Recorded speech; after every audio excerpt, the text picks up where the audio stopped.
चूहे की ताकत की तलाश। जंगल के किनारे एक पुराना कुआं था। वहां एक बूढ़ा गधा रहता था, जिसे सब बाबा गधा कहते थे। जंगल के जानवर अपनी परेशानी और मसाइल लेकर उसके पास आते, क्योंकि बाबा गधा की नसीहतें और दुआएं मशहूर थीं। एक दिन एक छोटा सा चूहा रोता हुआ बाबा गधा के पास आया। चूहा बोला, बाबा, बिल्ली हर वक्त मेरा पीछा करती है। मेरी जान खतरे में है।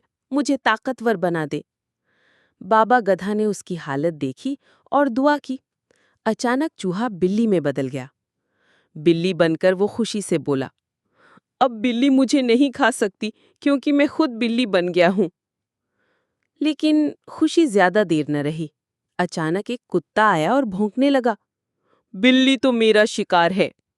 डर के मारे बिल्ली, जो असल में चूहा था, बाबा गधा के पास वापस आया।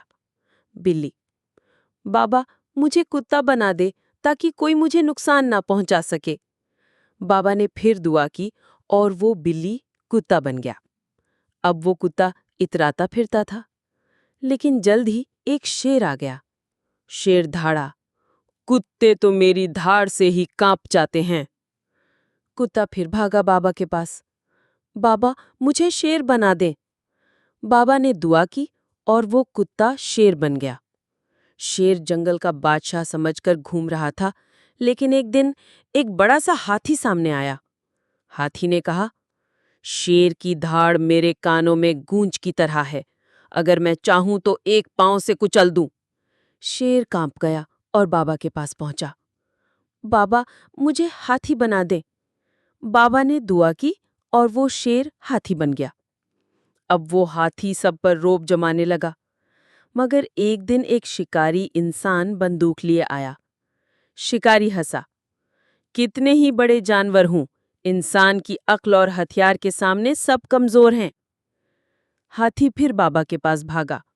बाबा, मुझे इंसान बना दे, क्योंकि इंसान सबसे ताकतवर है। बाबा ने दुआ की और वो हाथी इंसान बन गया। इंसान बनने के बाद वो बाबा के कदमों में बैठ गया। बाबा ने गहरी सांस ली और कहा, बेटा, तू हर बार ताकत के पीछे भागता रहा, लेकिन हर ताकत के पीछे एक और ताकत है। असल ताकत ये है कि तू अपनी हकीकत को पहचाने और कनात करे। चूहा अब इंसान रोने लगा। बाबा, मुझे माफ कर दे। मैं फिर अपनी असल हालत में लौटना चाहता हूँ, मगर ऐसा चूहा जो कनात करने वाला हो। बाबा ने दुआ की और वो दोबारा चूहा बन गया। लेकिन अब उसके दिल में सुकून था। सबक: असल ताकत ये नहीं कि आप किस में बदल जाएं, बल्कि ये है कि आप अपनी हकीकत को पहचानें और कनात करें। ताकत के पीछे भागने वाला कभी मुतमईन नहीं होता।